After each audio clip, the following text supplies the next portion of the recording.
Shalom Jemaat GBI Maple Park yang dikasihi Tuhan, kembali lagi dalam ibadah KTM online GBI Maple Park. Kami berharap seluruh jemaat yang menonton tayangan ini dapat merasakan hadirat Tuhan dalam firman yang disampaikan oleh hamba-Nya.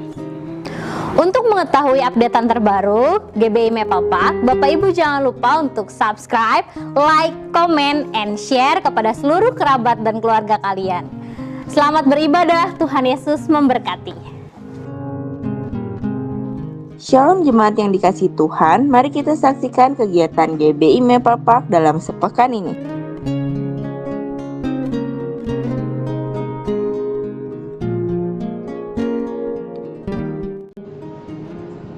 Ibadah Raya Onsite GBI Maple Park Minggu 10 April 2022 pukul 10.30 pagi akan dilayani oleh Pastor Paulus Supit.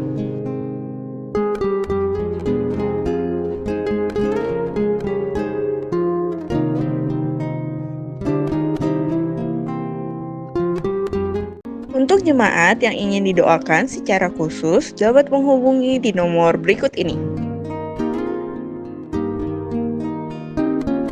Untuk kegiatan GBI Maple Park, Bapak Ibu dapat melihat sosial media kami di slide berikut ini.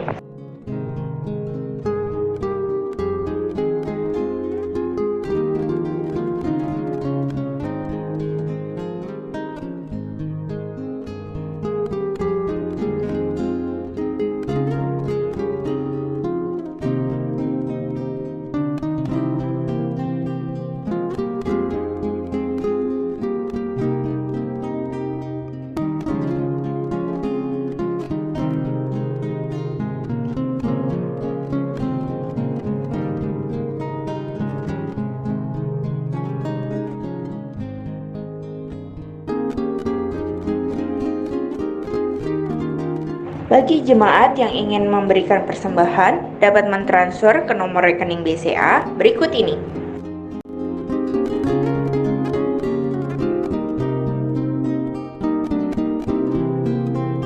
Demikianlah info news GBI Maple Park sepekan ini. Mari kita siapkan hati untuk memulai ibadah KTM pada hari ini.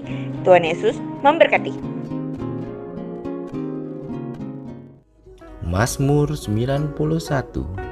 Dalam lindungan Allah. Orang yang duduk dalam lindungan yang maha tinggi dan bermalam dalam naungan yang maha kuasa akan berkata kepada Tuhan, tempat perlindunganku dan kubu pertahananku, Allahku yang kupercayai. Sungguh dialah yang akan melepaskan engkau dari jerat penangkap burung, dari penyakit sampar yang busuk. Dengan kepaknya ia akan menudungi engkau, di bawah sayapnya engkau akan berlindung. Kesetiaannya ialah perisai dan pagar tembok. Engkau tak usah takut terhadap kedahsyatan malam, terhadap panah yang terbang di waktu siang, terhadap penyakit sampar yang berjalan di dalam gelap, terhadap penyakit menular yang mengamuk di waktu petang. Walau 1.000 orang rebah di sisimu dan 10.000 di sebelah kananmu, tetapi itu tidak akan menimpamu. Engkau hanya menontonnya dengan matamu sendiri dan melihat pembalasan terhadap orang-orang fasik.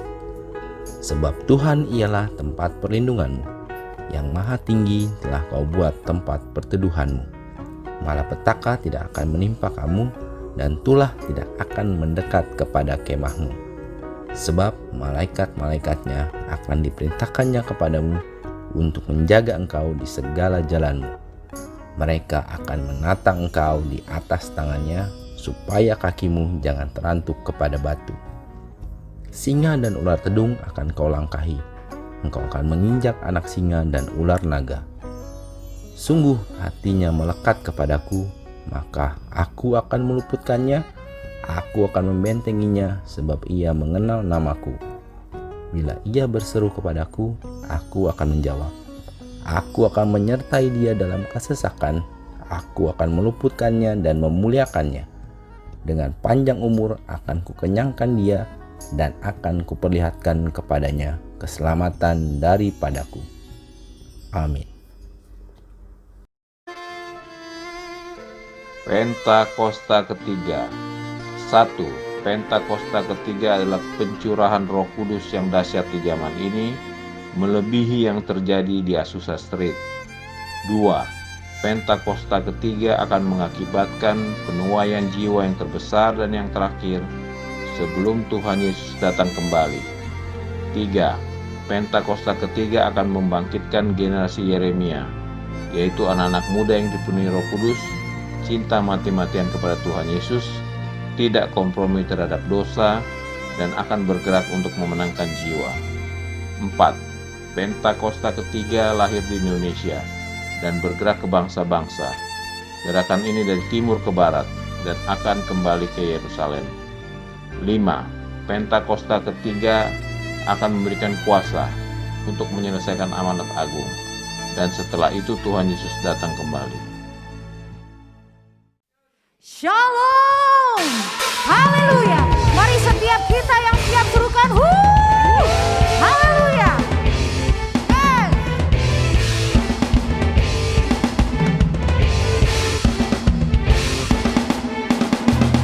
Sebab Engkau adalah Allah yang perkasa buat setiap kami Tuhan.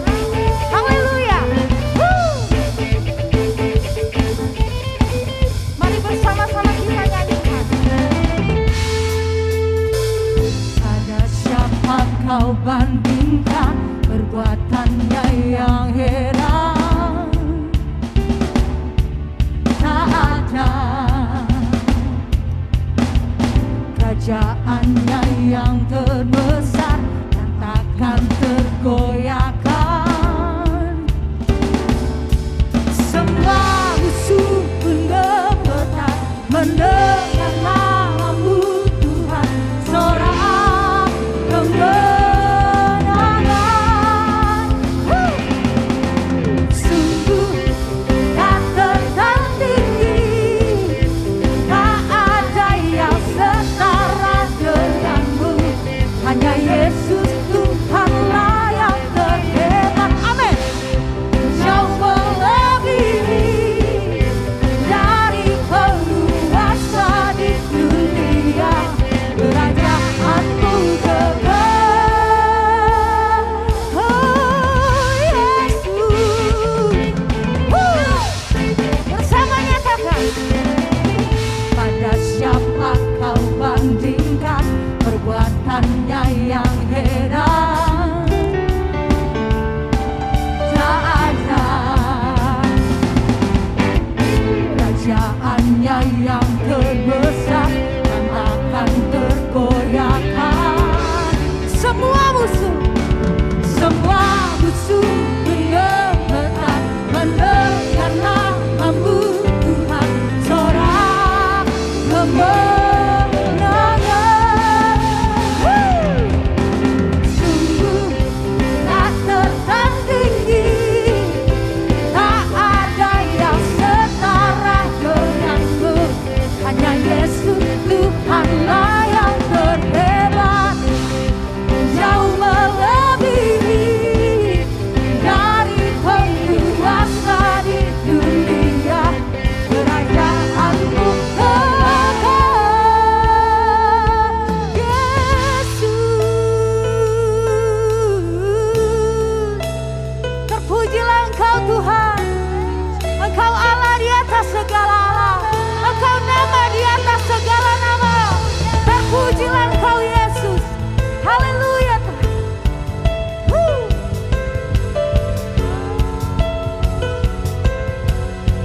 Boleh bersama kita tepuk tangan di atas kepala yuk.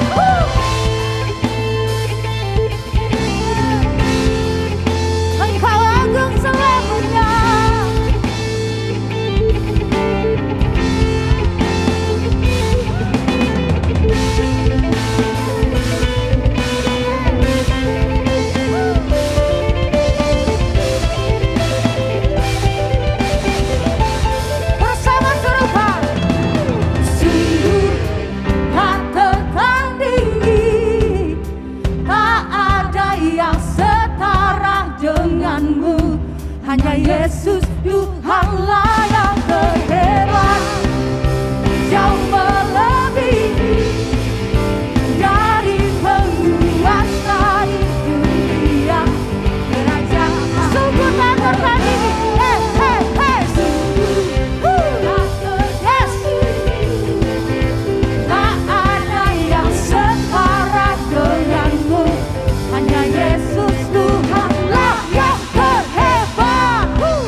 Terima kasih kalau kami punya Allah yang setia.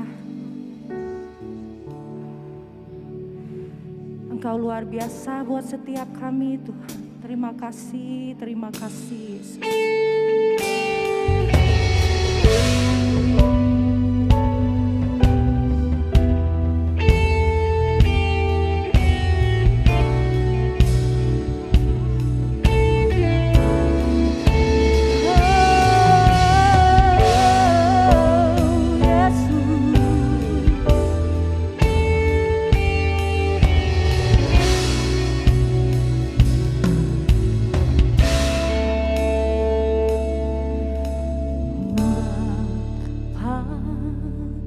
Kau setia Bapa, Kau mulia, tenanglah jiwaku, aman bersamamu.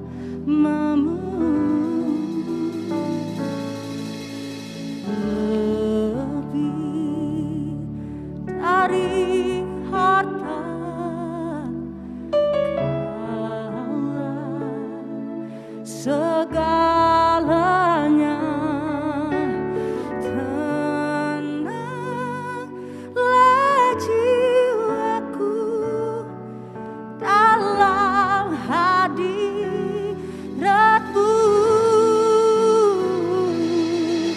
Kau tunjukkan kasih setiamu, Kau menyediakan yang ku perlu. Kau setia, Kau mulia, dulu, sekarang, dan selamanya. Kau tunjukkan kasih-Mu, Kau tunjukkan kasih setiamu, Kau menyediakan yang ku perlu. Kau setia, Kau mulia, Bapa, Kau setia. Yes Lord Jesus, bersama nyatakan Bapa, Kau setia, Engkau mulia, Kau mulia, tenanglah jiwaku, tenanglah jiwaku, aman bersamamu.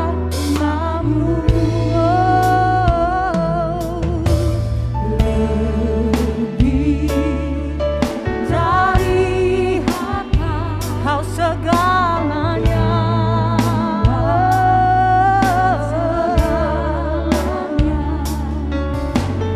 tenanglah jiwaku dalam hadirat-Mu. Kau tunjukkan kasih setiamu, Kau menyediakan yang ku perlu. Kau setia, Kau mulia, dulu, sekarang, dan selamanya. Kau tunjukkan kasih setiamu, Kau menyediakan yang ku perlu. Kau setia, Kau mulia, Bapa, Kau setia. Kami agungkan Engkau, Allah yang setia. Terima kasih Yesus, terima kasih buat musim yang berlalu dalam hidup kami. kami tahu penyertaan-Mu selalu ada beserta dengan kami. Yes. Oh, tunjukkan kasih setiamu, menyediakan yang ku perlu. Kau setia,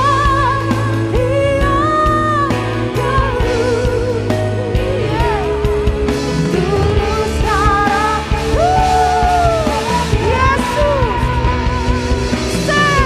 Kau tunjukkan kasih setiamu, Kau menyediakan yang ku perlu. Kau setia,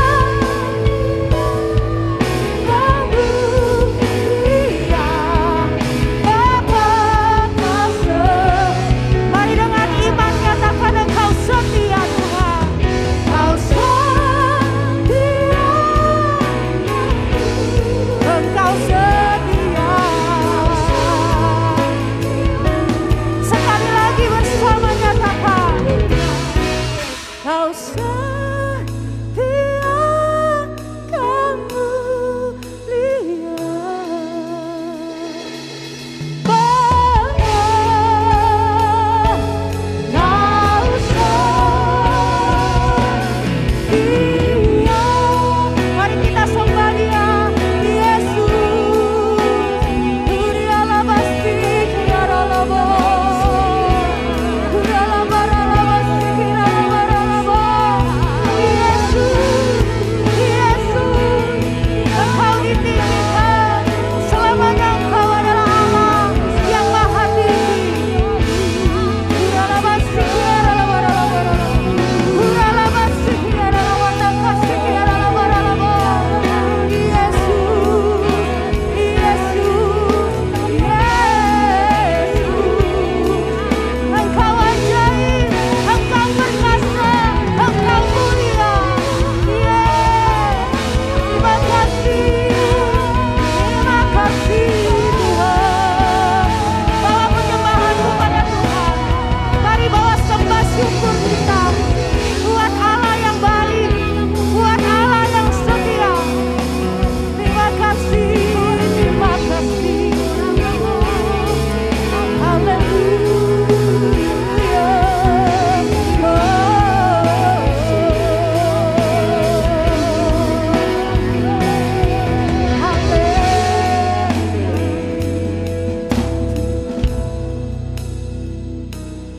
Hidupku menggenapi firman-Mu,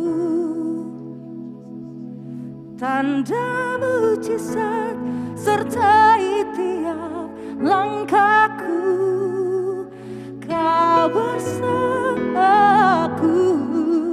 di dalamku, jadi bukti kebesaran-Mu.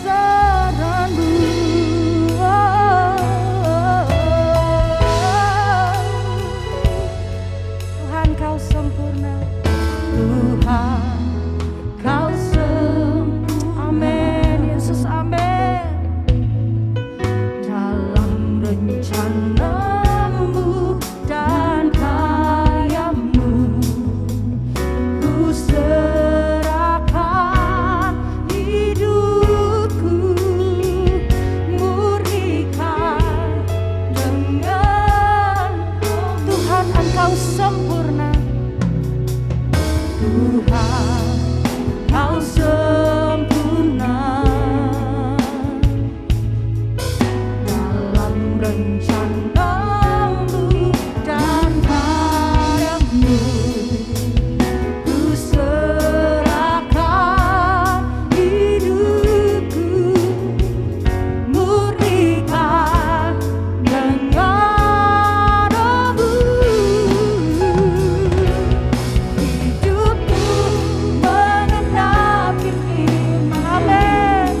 Shalom saudara jemaat GBI Mapel.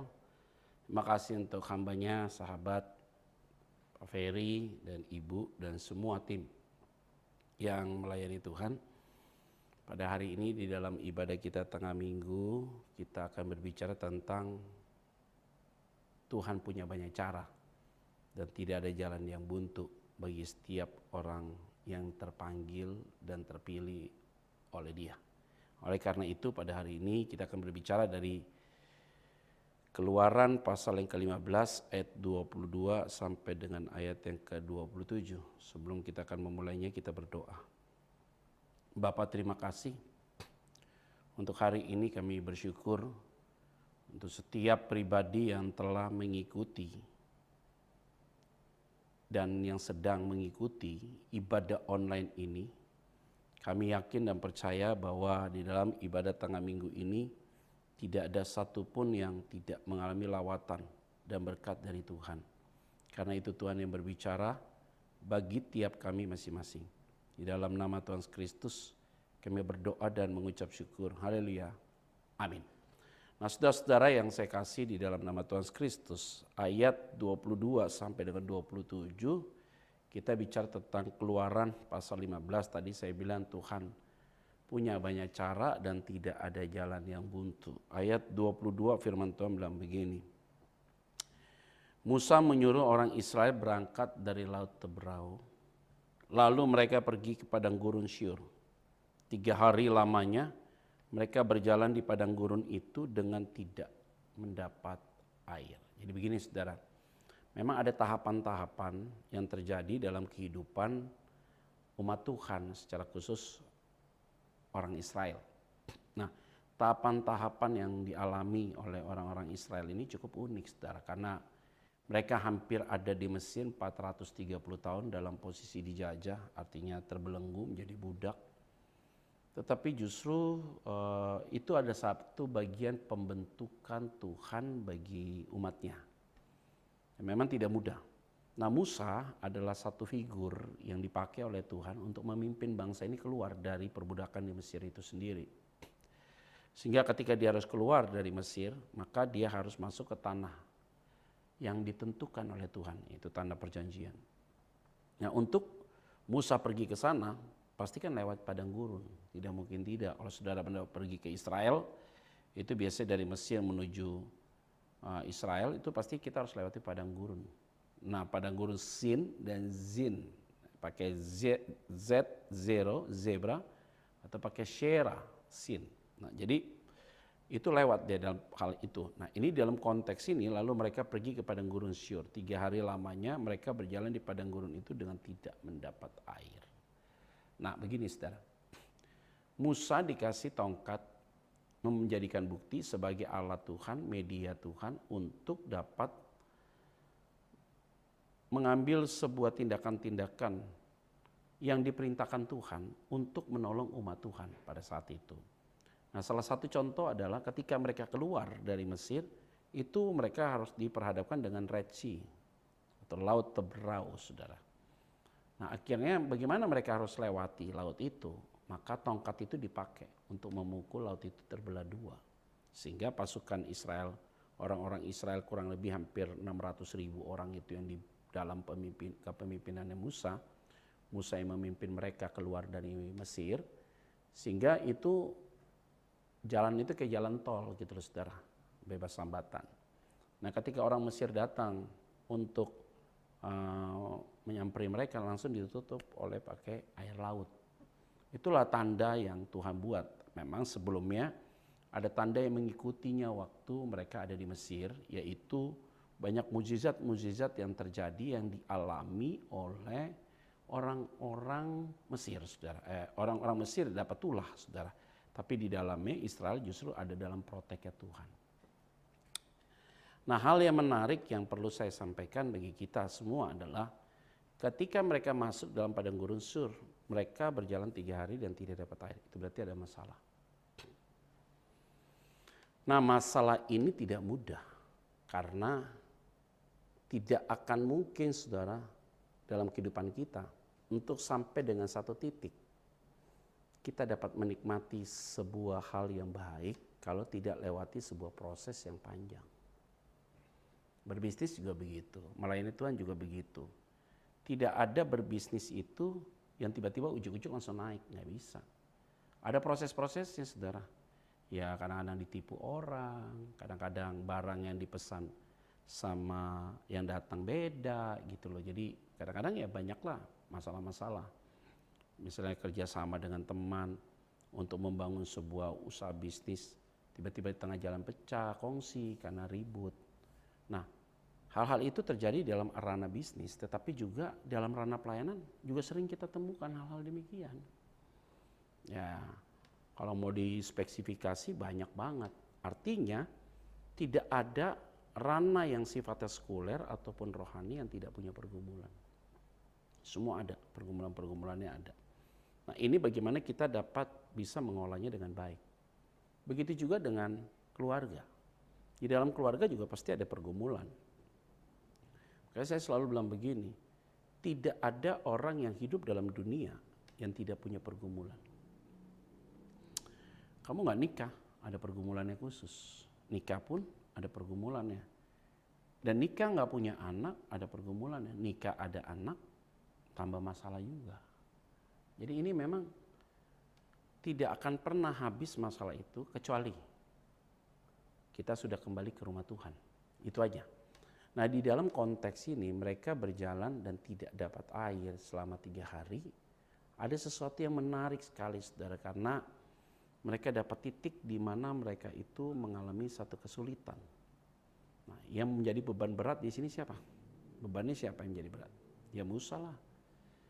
Karena Musa yang diperintahkan Tuhan untuk memimpin bangsa ini keluar dari perbudakan di Mesir. Untuk masuk ke tanah yang dijanjikan oleh Tuhan. Pastinya tanah itu harus lebih baik dong. Tidak boleh tidak lebih baik daripada yang mereka alami di Mesir. Sehingga sering sekali ada perbandingan-perbandingan. Itu dia. Ayat 23. Sampailah mereka ke Mara, tetapi mereka tidak dapat meminum air yang di Mara itu, karena pahit rasanya. Itulah sebabnya dinamai orang tempat itu Mara. Jadi akhirnya mereka itu juga menghadapi satu masalah serius, saudara. Kenapa masalah serius? Karena ketika mereka ada di dalam posisi demikian, mereka lihat, ada air nih, itu berarti ada harapan muncul. Mereka cicipi airnya pahit. Nah, ini yang sering sekali ketemu di dalam kehidupan praktis kita. Apa itu? Di dalam kehidupan praktis kita, posisinya adalah kita itu sering sekali melihat kondisi-kondisi demikian yang membuat kita jadi kerdil. Ya, kalau kita nggak siap ya. Jadi apa yang kita harapkan tidak berbanding lurus dengan kenyataan. Itu hidup begitu. Jadi kita maunya begini, ternyata Tuhan tidak buat seperti ini. Gitu. Jadi ada beberapa ekspektasi yang tidak berjalan sesuai dengan yang kita mau. Itu kenyataannya. Mungkin saudara punya mantu, wah ini orangnya baik, kerjaannya bagus, sehingga saudara berikan anakmu untuk dinikahkan oleh dia. Pas dinikahkan oleh dia, masalahnya runyam. Utang dia banyak, dia terlibat kasus penipuan, kekayaan dia itu karena tipu orang. Akhirnya anak kita yang tadinya nggak ada masalah, jadi ada masalah. Nah ini sering sekali terjadi di dalam kehidupan anak-anak Tuhan secara praktis. Jadi tidak selamanya jalan itu mulus, saudara. Ada goncang ganjing, tetapi ya kita bisa lewati fase itu. Jadi apa yang kita harapkan, apa yang mereka harapkan, air itu, ternyata air itu tidak bisa diapa-apain, pahit. Ayat 24. Lalu bersungut-sungutlah bangsa itu kepada Musa, kata mereka, apakah yang akan kami minum? Nah ujungnya pemimpin yang disalahkan. Selalu gitu. Terus apa yang harus kami bisa minum? Bukan bahasa Musa. Jadi Musa ingin memberikan sebuah pemahaman kepada mereka, tapi tidak mudah. Karena kenapa? Karena mereka taunya pemimpinnya adalah Musa. Gitu. Dan Musa itu mendapatkan tanda dari Tuhan dan bicara sama Tuhan, dan Tuhan bicara sama dia bahwa dia harus memimpin bangsa ini keluar dari perbudakan itu. Dan mereka kok ngoceh terus ngoceh, kan kita sebagai orang tua juga begitu kadang-kadang. Kita terlalu memaksakan kehendak kita tanpa tanya Tuhan.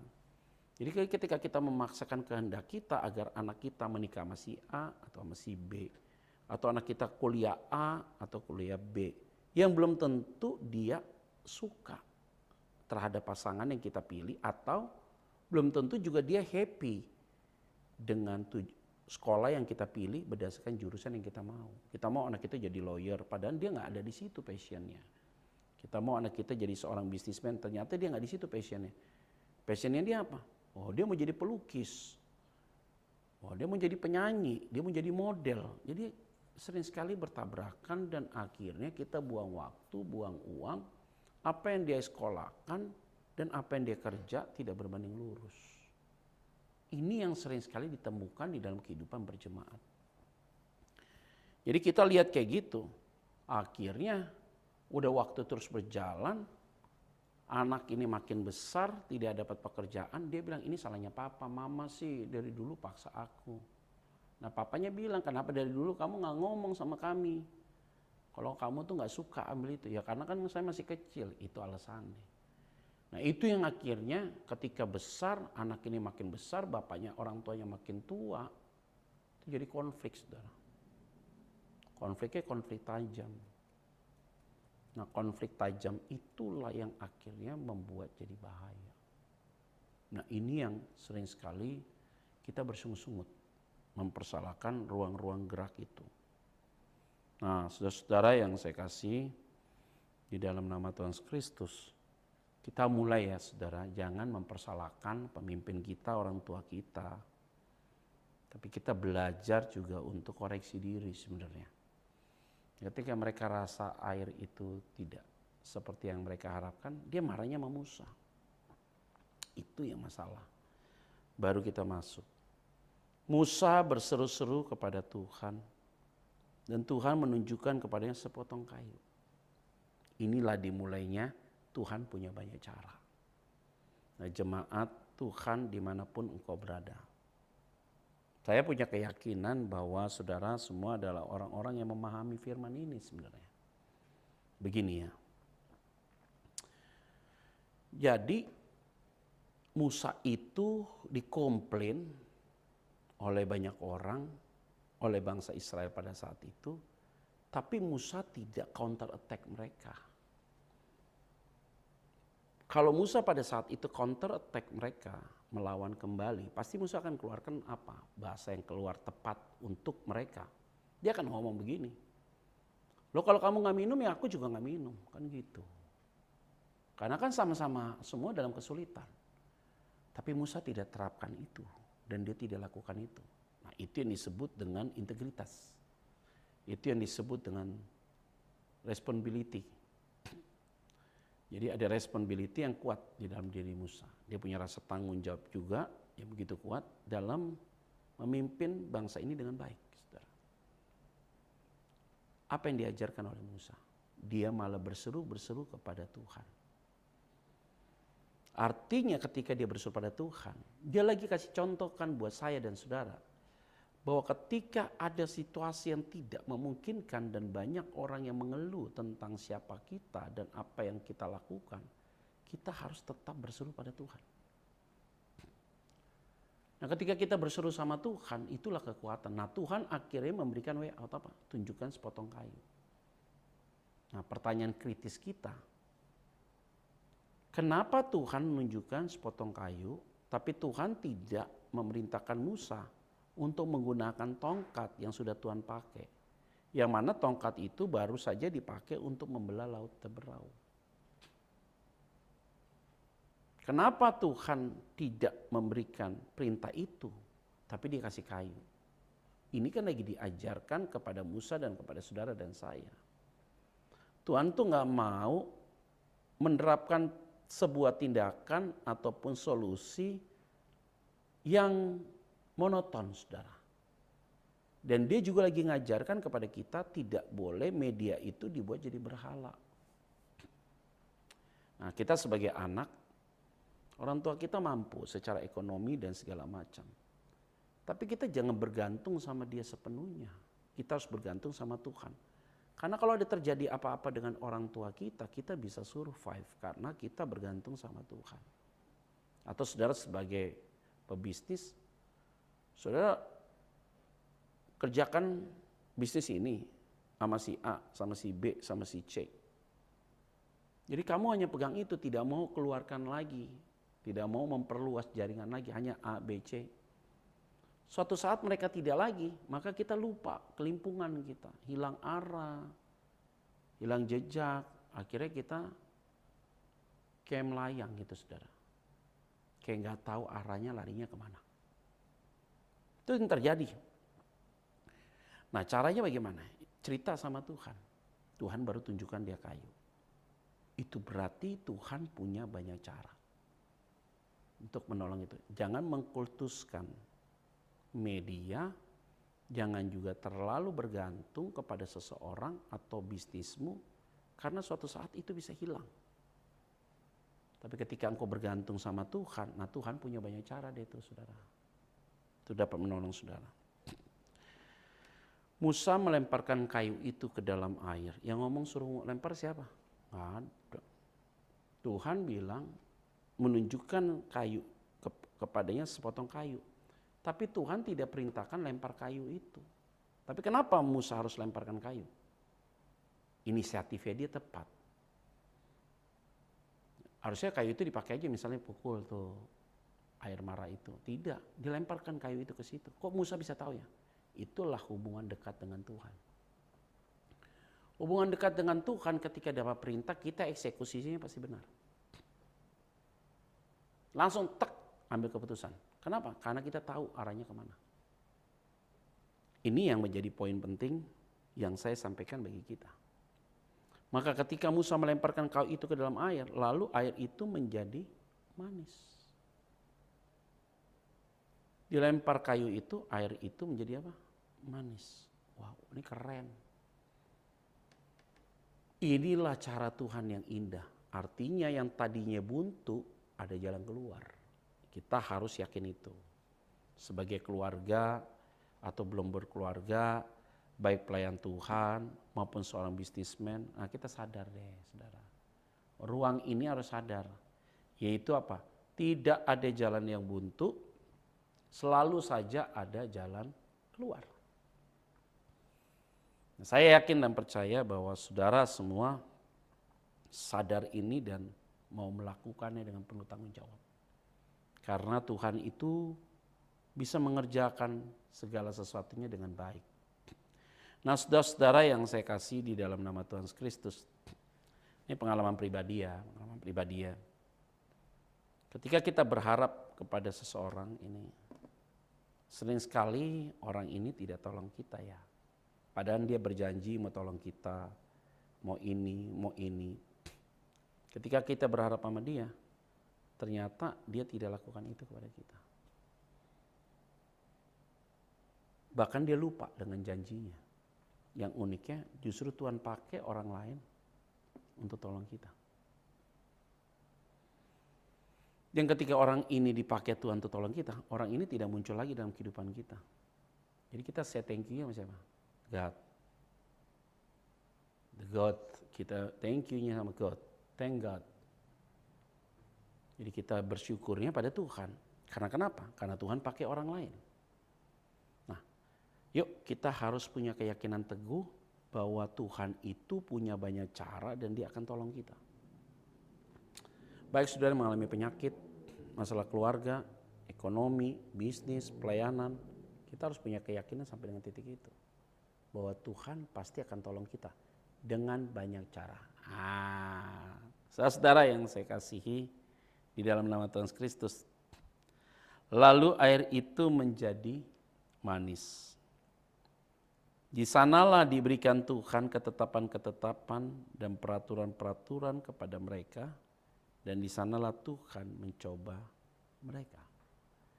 Jadi artinya setelah air itu menjadi manis, maka Tuhan memberikan ketetapan dan peraturan kepada mereka, dan di sanalah Tuhan mencoba mereka. Aturan main dibuat langsung. Nah, kamu udah lihat nih mukjizat demi mukjizat. Sekarang saya buat aturan mainnya. Kenapa harus buat aturan main? Supaya semua ada dalam PT Tuhan, SOP-nya jelas. Cara kerjanya benar. Nah, kalau SOP-nya benar, cara kerjanya tepat, runningnya bisa bagus. Itu poinnya. Jadi inilah yang menjadi menarik karena kita melihatnya menjadi sesuatu bagian yang tidak bisa dipisahkan.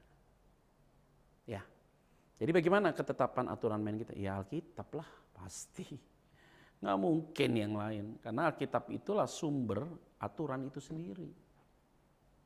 Yang akhirnya Alkitab itu mengajarkan kita tentang nilai-nilai spiritual yang kuat dalam banyak hal.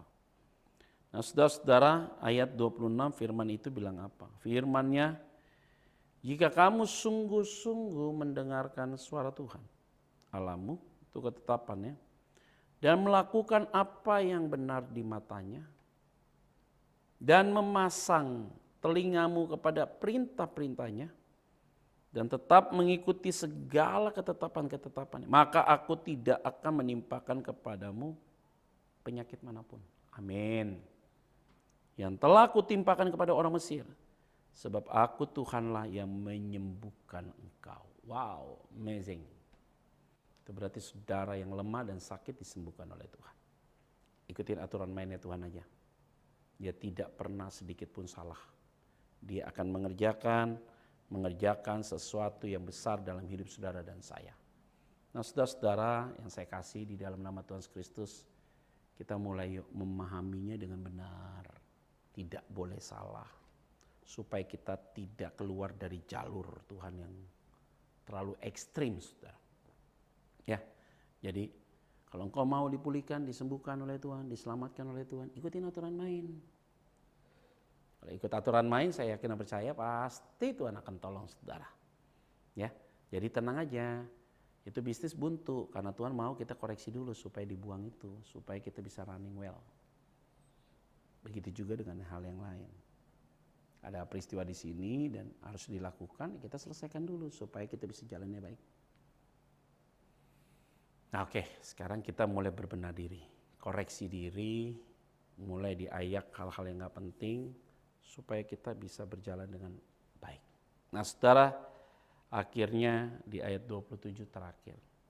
Sesudah itu sampailah mereka di Elim, di sana ada 12 mata air dan 70 pohon korma.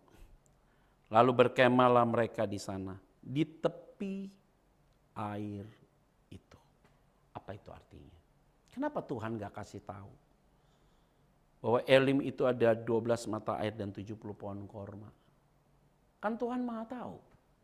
Ketika mereka mengeluh tidak dapat air, harusnya Tuhan kasih tahu, udah lu jalan aja, sebentar lagi nyampe tuh Elim. Ada 12 mata air, ada 70 pohon korma, siapa aja. Tapi Tuhan gak kasih tahu itu. Itu yang disebut dengan latihan iman dan proses yang Tuhan berikan supaya kita memiliki kualitas rohani yang mumpuni dan kualitas rohani yang excellent, sehingga pada ujungnya kita tahu, kita melihat, oh ini cara Tuhan yang baik dalam hidup kita. Nah, saudara-saudara yang saya kasih di dalam nama Tuhan Yesus Kristus, kalau Tuhan kasih tahu kita ada di area ini, pasti hidup kita sembrono atau juga bisa hati-hati dulu pelan-pelan, baru kita tahu di sini. Nah, kita nggak tahu kan ya, dunia akan dibawa kemana, hidup kita sampai di mana, nggak tahu kita. Tetapi kan kita ada waktu demi waktu yang kita tanya sama Tuhan, setiap saat tanya sama Tuhan. Tujuannya apa? Supaya kita memahami destininya Tuhan. Tujuan Tuhan buat saya dan buat saudara. Nah, akhirnya kita tidak tergopo-gopo, tidak salah dalam menyikapi setiap respon-respon dalam hidup ini. Ini dia penting ya saudara-saudara. Dalam ibadah kita pada hari ini, saya yakin dan percaya ibadah tengah minggu dari GB Mapel, Pak Ferry dan teman-teman semua dan jemaat Tuhan. Ini penting. Sehingga kalau Tuhan sudah tahu, kasih tahu ujungnya, biasanya daya juang rohani kita beda ya saudara. Misalnya contoh gini saudara ya. Kalau engkau punya anak, anakmu tahu kalau duitmu banyak, kamu punya fasilitas, kamu punya inventaris banyak. Dan kemudian dari kecil kita dikasih tahu nih, bahwa kamu di sini, asetmu di sini, asetmu di sini, duitmu di sini, di sini. Kira-kira daya juang hidupnya tinggi? Enggak. Kenapa? Karena dia tahu kok ujungnya gue kaya, gitu loh. Tapi beda sama anak yang orang tuanya tidak memberitahu kekayaannya buat dia, atau keluarganya juga bukan keluarga yang mampu, sehingga anak ini daya juangnya, hidupnya itu kuat. Ini mental ya saudara. Memang sih ada juga keluarga-keluarga yang mapan, keluarga yang luar biasa yang diberkati Tuhan. Biasanya keluarga-keluarga yang mapan dan yang diberkati Tuhan itu adalah keluarga-keluarga yang benar-benar mendidik anaknya baik, saudara. Baiknya begini, anaknya tidak dimanjakan, anaknya belajar untuk fight juga dalam hidup. Sehingga walaupun dia tahu orang tuanya itu rich, gitu ya, bukan crazy rich, tapi rich, benar-benar kaya banget gitu ya. Nah karena dia kaya, jadi dia tahu bagaimana proses hidup yang bapaknya alami ketika berjuang sampai usahanya ini sukses. Jadi dia belajar tentang hal itu. Ya, walaupun dia tahu bapak ibunya duitnya banyak, kekayaannya banyak, asetnya banyak, tapi dia tidak terfokus ke situ. Tapi bagaimana dia harus berjalan menata hidupnya day by day supaya karakter dia terbentuk dengan baik. Saudara, saya mau ingatkan bagi kita, Tuhan banyak cara untuk tolong kita, tapi dia juga tahu bahwa kita selalu menghadapi masalah. Ujungnya kan selesai juga. Itu berarti tidak ada jalan yang buntu, setiap jalan pasti akan dibuka oleh Tuhan. Nah ini adalah bagian penting yang saya sampaikan kepada saudara-saudara sekalian dalam perenungan kita tengah minggu ini, bahwa Tuhan punya banyak cara dan tidak buntu. Yang pertama adalah kalimatnya, yang poin pertama, bahwa Tuhan memang izinkan kita ada dalam sebuah fase pergumulan. Yang kedua, Tuhan akan kasih cara yang unik untuk kita dapat menyelesaikan masalah kita.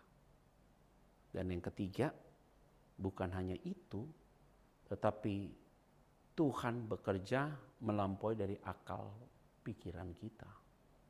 Dan yang keempat, Tuhan tidak mendidik kita sebagai anak yang cengeng, tapi Tuhan mendidik kita sebagai satu pribadi yang kuat dalam Tuhan.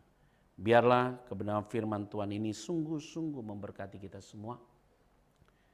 Dan saya yakin jemaat Tuhan GBI Mapel di dalam kondisi hari-hari ini ya saudara harus punya semangat ya.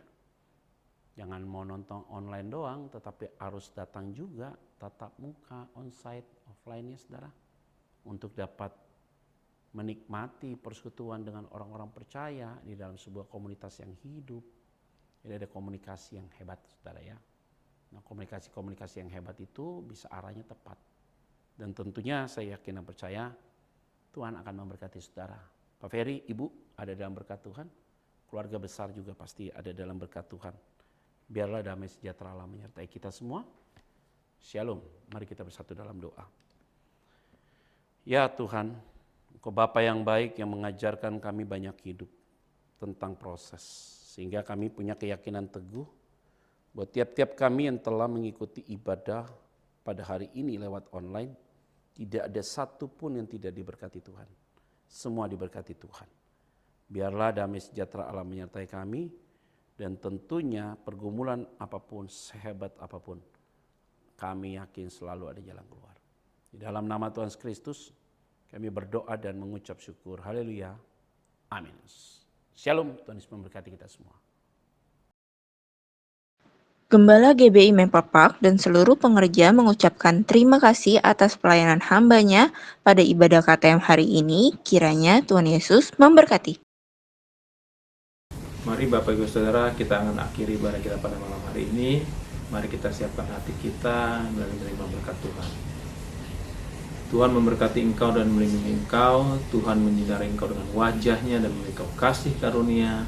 Tuhan menghadapkan wajah-Nya kepadamu dan memberi engkau damai sejahtera.